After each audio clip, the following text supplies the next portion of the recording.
자, 오늘 우리가 함께 살펴볼 이 이야기의 문을 열기 위해 아주 끔찍한 상상 하나만 해볼게요. 수백 명이나 되는 세계 최정상급 오케스트라 단원들이 한자리에 모여 있습니다. 근데 지휘자가 없어요. 게다가 각자 자기가 제일 좋아하는 악보를 세상에서 가장 큰 소리로 막 연주하기 시작합니다. 어떨 것 같으세요? 네, 맞아요. 이건 절대 아름다운 음악이 될 수 없죠. 그냥 귀를 막고 싶어지는 완전한 혼돈, 끔찍한 소음 그 자체일 겁니다. 우리가 방금 상상한 이 끔찍한 불협화음이 놀랍게도 2000년 전 고린도 교회의 실제 예배 모습이었습니다. 믿기지 않으시죠? 당시 고린도 교회에는 영적인 은사들이 정말 말 그대로 넘쳐났거든요. 근데 문제는 다들 자기 목소리만 내려고 했다는 거예요. 완전히 고장난 오케스트라처럼 말이죠. 통제할 수 없는 열정 때문에 질서가 바닥까지 철저하게 무너져 내린 그야말로 거룩한 혼돈의 현장이었던 겁니다. 바로 이때 사도 바울이 이 정신없는 소음을 뚫고 아주 단호한 건축 원칙 하나를 딱 제시합니다. 교회의 덕을 세우십시오. 이 한마디로 정리해버려요. 무슨 뜻이냐면 예배라는 건 내 영성을 막 과시하면서 허공에 무의미한 소음을 흩뿌리는 장기자랑 무대가 아니라는 거예요. 오히려 다른 사람들을 든든하게 세워주기 위해서 덕이라는 이름의 무거운 벽돌을 한 땀 한 땀 차곡차곡 쌓아 올리는 아주 이타적인 과정이어야 한다는 점을 명확히 짚어준 거죠. 방언과 고요한 침묵. 그럼 구체적으로 어떻게 해야 할까요? 당시 유행하던 방언처럼 뭔가 신비롭고 뜨거운 영적 체험들이 통제 없이 폭주하려 할 때 바울은 급브레이크를 확 밟습니다.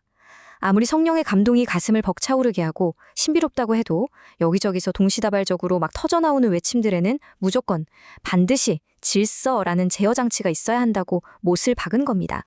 여기서 정말 흥미로운 포인트가 하나 나옵니다. 진짜 영적으로 성숙하다는 건 때로는 무언가를 막 하는 게 아니라 반대로 절대적인 침묵을 지킬 줄 아는 거란 사실이에요. 내 개인적인 영적 기쁨이나 짜릿함보다도 함께 모인 이 예배 전체의 평안을 위해서 그리고 질서를 위해서 기꺼이 내 입술을 닫는 거죠. 생각해보세요. 통제되지 않는 화려한 은사들을 뽐내는 것보다 이 고요한 절제야말로 훨씬 더 깊고 단단한 영성 아니겠어요? 예언과 양보의 미학. 네, 맞습니다. 이 원칙은 예언의 은사에도 똑같이 적용됩니다. 일종의 양보의 미학인 셈인데요. 만약 제가 막 열정적으로 말씀을 전하고 있다고 해볼게요. 그런데 그때 다른 사람에게 새로운 깨달음이 임했어요. 그러면 저는 기꺼이 제 불꽃을 낮추고 조용히 뒤로 물러서야 한다는 겁니다. 나를 낮추고 타인을 빛나게 해주는 진짜 깊은 차원의 이타적인 겸손이 요구되는 대목이죠. 그래서 우리는 극명하게 대비되는 두 가지 선택지 앞에 서게 됩니다. 내 안의 우월감을 채우기 위해 엉망진창인 무질서한 과시로 추락할 것인가? 아니면 서로를 배려하면서 진정한 안식과 화합을 만들어내는 평화의 질서를 선택할 것인가? 이건 단순히 2000년 전 고린도 교인들에게만 해당되는 얘기가 아니에요. 사실 지금 이 순간 우리 마음속 깊은 곳에 숨어있는 동기까지 아주 날카롭게 찔러오는 질문이잖아요. 그럼 바울은 대체 왜 이렇게까지 피곤하게 질서와 양보를 강조했을까요? 이유는 아주 명확합니다. 우리가 믿는 하나님은 혼란과 소음의 하나님이 아니시거든요. 그분은 우리에게 안식을 주시는 바로 평화의 하나님이시기 때문입니다. 진짜 성령님이 임하신 예배의 자리를 상상해 보세요. 거기엔 무질서한 광기가 있는 게 아니라 정말 질서 있고 평화롭게 서로를 다독이며 세워주는 은혜로운 조화가 가득하게 됩니다. 권위 앞에서의 순종. 그런데 말이죠.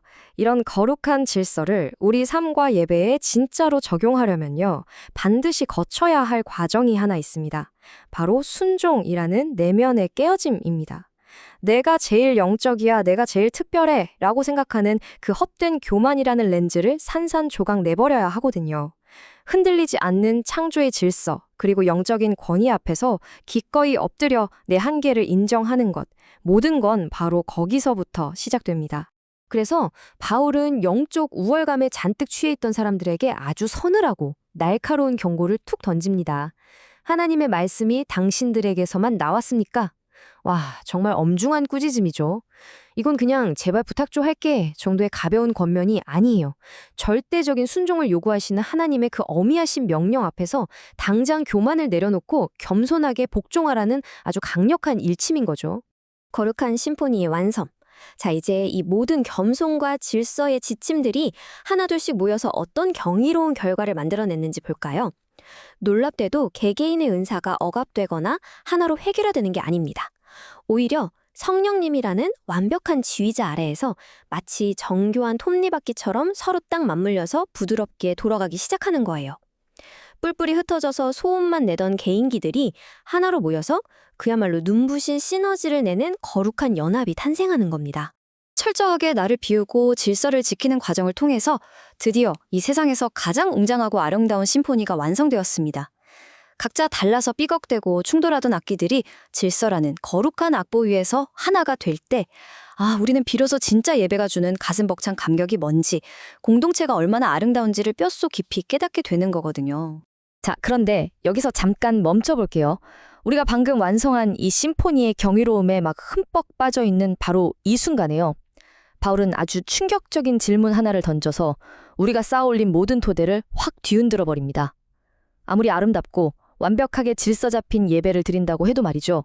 만약 이 마지막 단 하나의 영광스러운 사건이 빠져 있다면 그 모든 질서와 조화가 말 그대로 완벽한 헛것, 아무것도 아닌 게 되어버린다는 겁니다. 그렇습니다. 만일 죽은 자의 부활이 없다면, 만약 사망의 권세를 깨뜨린 이 위대한 부활이 없다면요, 우리가 지켰던 질서, 이타적인 배려, 뜨거웠던 종교적 열심, 이 모든 게 사실 무의미한 빈 껍데기에 불과합니다. 영원한 부활의 생명력이 우리 안에 살아 숨쉴 때 비로소 우리의 교양곡은 진짜 생명력을 얻게 되는 거니까요. 자, 한번 스스로에게 물어보세요. 지금 여러분의 삶이라는 무대 위에서 울려 퍼지고 있는 멜로디는 그저 허공으로 흩어지고 마는 그럴듯한 소음인가요? 아니면 영원한 생명에 맞닿아 있는 찬란한 부활의 교향곡인가요?